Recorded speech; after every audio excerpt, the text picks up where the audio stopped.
Hey audience, we'll be back in a second. Just having a few technical difficulties.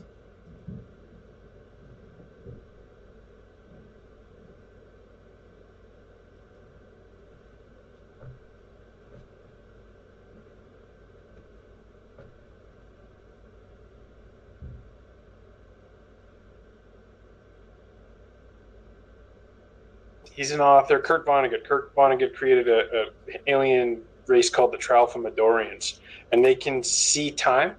So, like, they see their whole timeline and the thing in their life, and they, being able to perceive time, even if it is a dimension that we cannot see. We can only see it as it goes by. It's fascinating because I question whether or not, so it goes, so it happens, is what the Tralfamadorians say. It's true. Like, what is that decision if we made it differently? And then do you feel the regret? Do you feel the other emotions that come with it?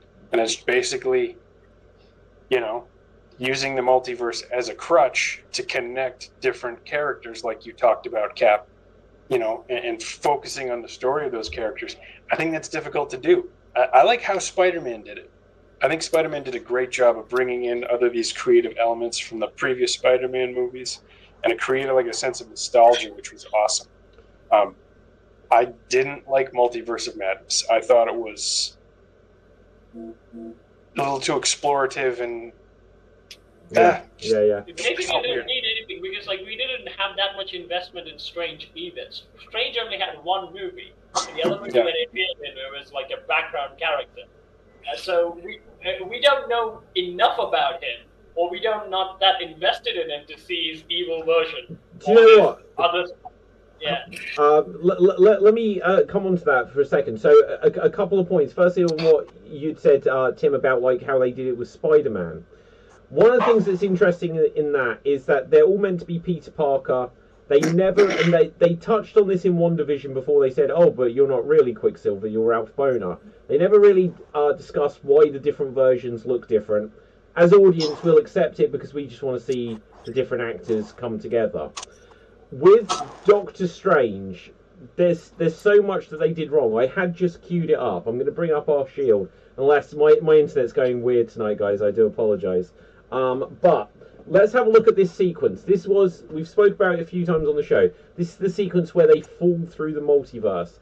And literally, I'll have to start it, just because you see the majority of the multiverse universes that you see them go through are for split second at a time. So here's one with giant heads. I don't know what that is, and that's done. That's all you see that for.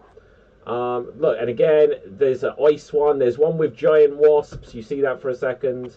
They're underwater. Now, there could be something's happened.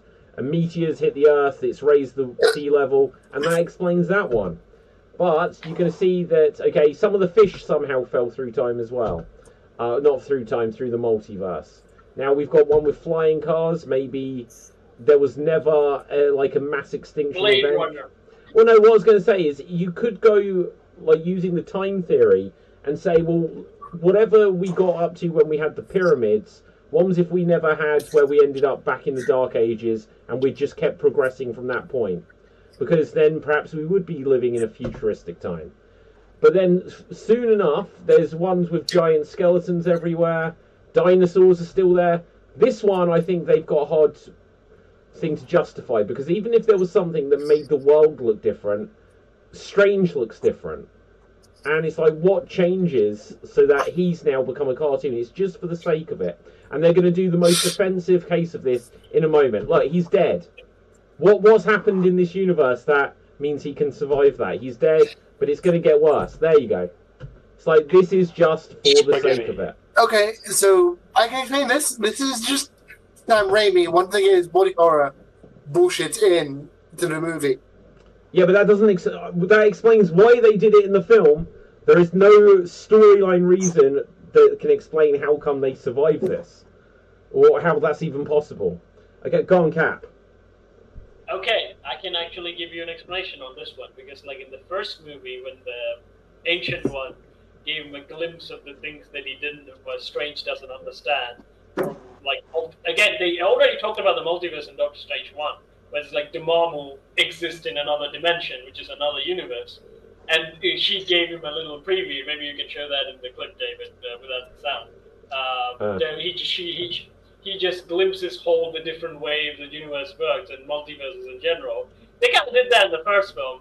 I think the sequence that they did, it doesn't really matter much because they kind of end up in a universe where there's basically like Earth with humans, and except it had like Bruce Campbell, right, who's the guy who played Evil Dead. That's the only main thing they say. Hey, that's a Bruce Campbell against the hot dog guy.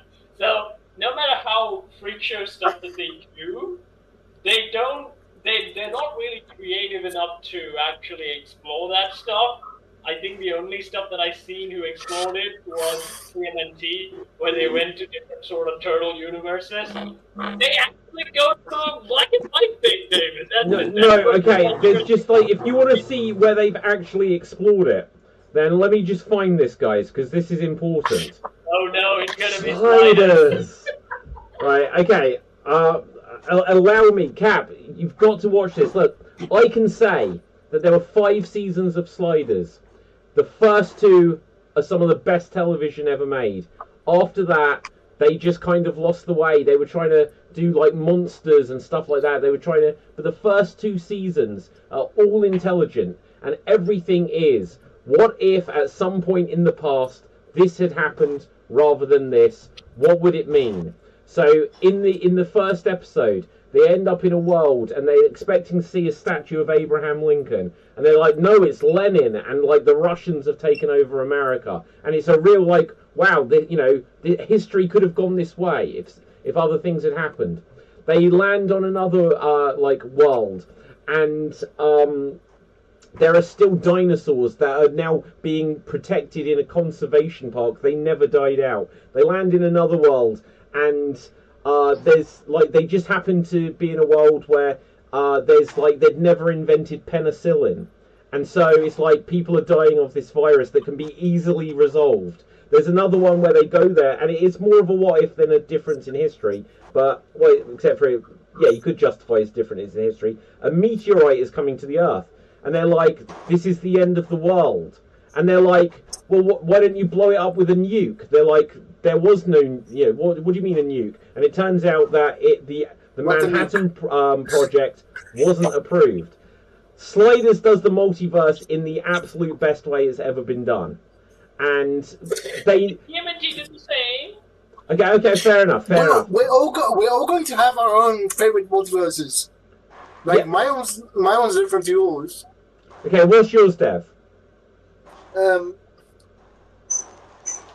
Honestly, it's the one thing when it is in South Park. Oh, okay. Right. I don't know the South Park one, but the second best one, if you've seen it, is the Family Guy one, because that just does it for fun. With the Disney stuff, right? Yeah, the Disney. Yeah, Tim. I will say though